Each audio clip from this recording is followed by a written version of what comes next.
आज के इस वीडियो में हम भारतीय भौतिक शास्त्री चंद्रशेखर वेंकटरमन जी के बारे में चर्चा करेंगे। सीवी रमन का परिचय चंद्रशेखर वेंकटरमन का जन्म 7 नवंबर सन 1888 में तमिलनाडु के तिरुचिरापल्ली नामक स्थान में हुआ था। इनके पिता चंद्रशेखर अय्यर एसपीजी कॉलेज में भौतिकी के प्रधानाध्यापक थे। इनकी माता पार्वती अम्मल एवं सुसंस्कृति परिवार की महिला थीं। सन 1892 में इनके पिता चंद्रशेखर अय्यर विशाखापट्टनम के श्रीमती एवियन कॉलेज में भौतिकी और गणित के प्राध्यापक होकर चले गए। उस समय आपकी अवस्था 4 वर्ष की थी। इनकी प्रारंभिक शिक्षा विशाखापट्टनम में हुई। वहाँ के प्राकृतिक सौंदर्य और विद्वानों की संगति ने इनको विशेष रूप से प्रभावित किया।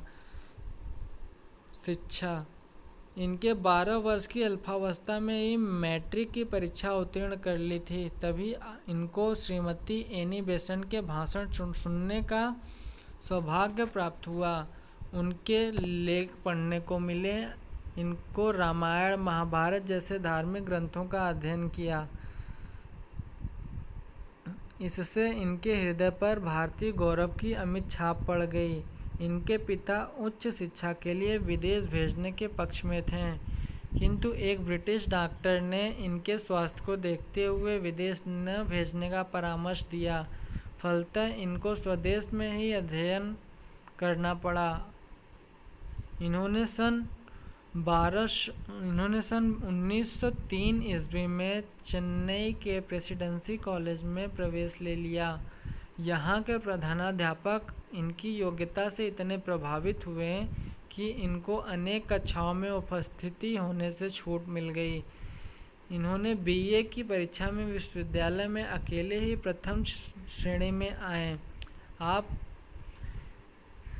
भौतिकी में स्वर्ण पदक दिया गया। इनको अंग्रेजी निबंध पर भी पुरस्कृत किया गया।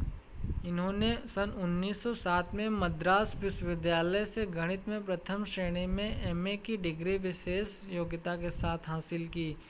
इन्होंने इतने अंक प्राप्त किए थे जितने पहले किसी ने नहीं किए थे। युवा विज्ञानी बने।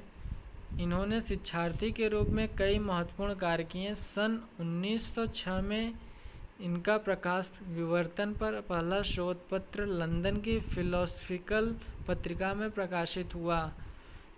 उसका शीर्षक था आयताकृत छिद्र के कारण उत्पन्न असीमित विवर्तन पट्टियाँ।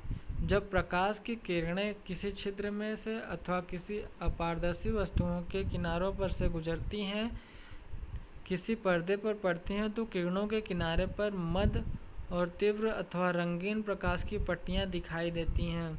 यह घटना विवर्तन कहलाती है।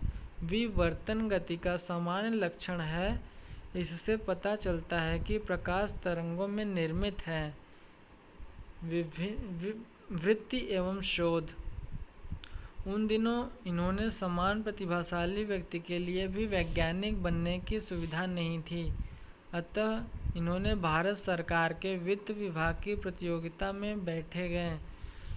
इन्होंने प्रतियोगिता परीक्षा में भी प्रथम स्थान हासिल किया और जून सन 1907 में वे असिस्टेंट अकाउंटेंट जनरल बनकर कलकत्ता गए। उस समय ऐसा प्रतीत होता था कि इनके जीवन में स्थिरता आ गई।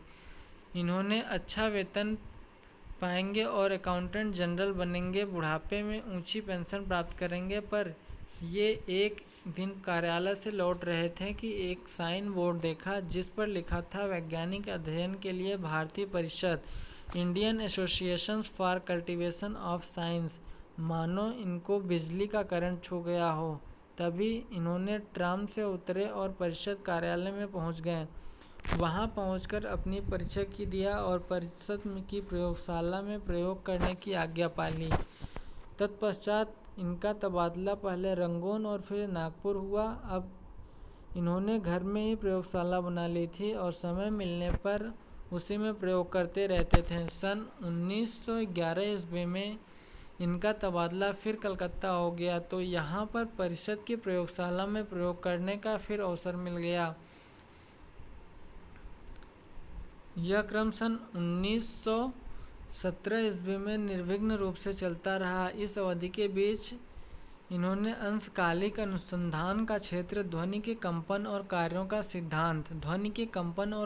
सिद्धांत, वाद्यों की भौतिकी का ज्ञान इतना गहरा था कि सन 1927 ईस्वी में जर्मनी में प्रकाशित 20 खंडों वाले भौतिकी विश्वकोश के 8वें खंड के लिए वाद्य यंत्रों की भौतिकी का लेख आपसे तैयार करवाया गया। संपूर्ण भौतिकी कोश में इन्होंने ऐसे लेख लिखे जो जर्मन नहीं हैं। संपूर्ण भौतिकी कोश में उन्होंने ऐसे लेखक हैं जो जर्मन नहीं हैं। कलकत्ता विश्वविद्यालय में सन 1917 ईस्वी में भौतिकी के प्रधानाध्यापक का पद बना, तो वहाँ के कुलपति आशुतोष मुखर्जी ने उसे स्वीकार करने के लिए इनको आमंत्रित किया। इनको उनका निमंत्रण स्वीकार करके उच्च सरकारी पद से त्यागपत्र दे दिया। कलकत्ता विश्वविद्यालय में इन्होंने कुछ वर्षों में वस्तुओं में प्रकाश के चलने का अध्ययन किया।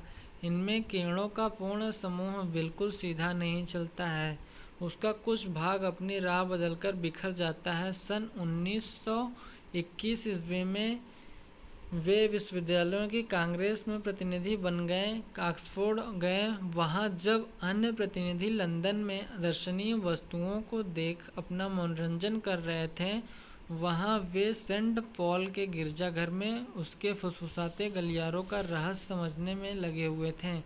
जब वे जलयान से स्वदेश लौट रहे थे तो अपने भूमध्य सागर के जल में उसका अनोखा नीला व दुधियापन देखा। कलकत्ता विश्वविद्यालय पहुंचकर उन्होंने पार्थिव वस्तुओं में प्रकाश के बिखरने का नियमित अध्ययन शुरू कर दिया। इसके माध्यम से लगभग 7 वर्ष उपरांत उन्होंने उसी खोज पर पहुँचे जो रामन प्रभाव के नाम से विख्यात है। रामन प्रभाव के नाम से विख्यात है। आपका ध्यान सन 1927 ईस्वी में इस बात पर गया कि जब एक्स किरणें प्रकीर्ण होती हैं तो उनकी तरंग लंबाइयाँ बदल जाती हैं। तब प्रश्न उठता है कि साधारण प्रकाश में भी ऐसा क्यों नहीं होना चाहिए। पारद आर्क के प्रकाश का स्पेक्ट्रम स्पेक्ट्रोस्कोप में निर्मित किया। इन दोनों के मध्य विभिन्न प्रकार के रासायनिक पदार्थ रखें।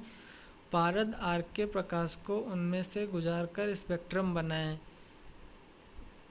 और देखा कि हर एक स्पेक्ट्रम में अंतर पड़ता है। हर एक पदार्थ अपनी अपनी प्रकार का अंतर डालता है। तब श्रेष्ठ स्पेक्ट्रम चित्र तैयार किए गए। उन्होंने मापकर तथा गणित करके उनकी सैद्धांतिक व्याख्या की, प्रमाणित किया कि यह अंतर पारद प्रकाश की तरंग लंबाइयों में परिवर्तित होने के कारण पड़ता है। रामन प्रभाव का उद्घाटन हो गया। इन्होंने इस खोज की घोषणा सन